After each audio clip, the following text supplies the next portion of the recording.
এইবাৰ আমাৰ অম্বুবাচী মহাযুগৰ ক্ষেত্ৰত আমি আগতকৈও বেছি মনোযোগ দিবলগীয়া হৈছে আৰু আগতকৈও বেছি আমি ডিটেইলত গৈ আমি কিছুমান ব্যৱস্থা কৰিবলগীয়া হৈছে। তাৰ কেইটামান কাৰণ হ'ল যে যোৱা কেইবছৰত অম্বুবাচীলৈ অহা ভক্তৰ সংখ্যা সাংঘাতিক ধৰণে বৃদ্ধি পাইছে। যোৱা দুবছৰত বিশেষকৈ 23-24 লাখতকৈও মানুহ 23-24 লাখৰ পৰা 27 লাখৰ ভিতৰত ইয়ালৈ ভক্ত আহিছে 7 দিনৰ ভিতৰত। আৰু তাৰ লগতে এইবাৰ আমাৰ প্ৰকৃতিয়েও আমাক এটা নতুন ৰূপ দেখুৱাইছে। আমাৰ এটা ভূমিস্খলনৰ সমস্যা হৈ আছে। ভূমিস্খলনৰ ৰোধ কৰিবৰ কাৰণে যিখিনি যাৱতীয় ব্যৱস্থা গ্ৰহণ কৰিব লাগে সংশ্লিষ্ট বিভাগে সেই ব্যৱস্থাবিলাক গ্ৰহণ কৰি আছে। কিন্তু প্ৰকৃতিৰ কথা, প্ৰকৃতিৰ ওপৰত কাৰো নিয়ন্ত্ৰণ নাই। গতিকে আমি সাৱধান হ'ব লাগিব। পাণ্ডুৰ ফালৰ ৰাস্তাটো সম্পূৰ্ণৰূপে বন্ধ কৰা থাকিব।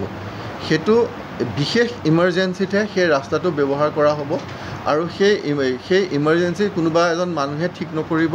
সেয়া আমাৰ DC কামৰূপ জিলাৰ উপায়ুক্ত, আমাৰ DCP ৱেষ্ট ডিষ্ট্ৰিক্ট আৰু মন্দিৰ কৰ্তৃপক্ষ তেওঁলোকে তিনিজনে লগ লাগিহে ডিচিশ্যন ল'ব সেই ৰাস্তাটো কিবা কথাৰ কাৰণে ব্যৱহাৰ কৰিব লাগে নেকি।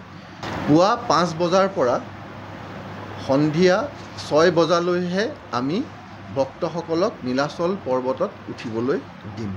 আমাৰ যিখন কামাখ্যাৰ মুখ্য দুৱাৰ আছে, প্ৰৱেশ পথ য'ত আছে, য'ত প্ৰৱেশ দুৱাৰ আছে, তোৰণ আছে, সেই তোৰণখন কামাখ্যা ফুটিলছ কয়, কামাখ্যাৰ পাদদেশত যিখন আমাৰ তোৰণ আছে, সেই তোৰণৰ পৰা খোজকাঢ়ি আহিব লাগিব। আৰু তদুপৰি যিখিনি ভূমিস্খলন মানে লেণ্ডশ্লাইড প্ৰ'ন যিখিনি এৰিয়া আছে, য'ত ভূমিস্খলন হোৱাৰ সম্ভাৱনা আছে, আশংকা আছে, সেই ঠাইখিনিত আমাৰ বিশেষ ব্যৱস্থা থাকিব। আমাৰ পুলিচ থাকিব, SDRF থাকিব, যাতে সেই ঠাইখিনিত আমি ভক্তসকলক আমি তৎক্ষণাত সেই ঠাইখিনি পাৰ কৰাব পাৰোঁ বা ভগৱানে নকৰক কিবা এটা হ'লেও যাতে লগে লগে ব্যৱস্থা কৰিব পৰা যায়, সেই তাত বিহিত ব্যৱস্থা থাকিব। আৰু তদুপৰি এই সময়খিনিত আমাৰ যে আমাৰ বাৰে বাৰে আমাৰ দলৈ মহোদয়ে কৈছে যে এই যিখিনি অম্বুবাচী মহাযুগৰ সময়, এইখিনি আমাৰ সকলোৰে বিশ্বাস মায়ে এইখিনি সময় শান্তি বিচাৰে, মৌনতা বিচাৰে।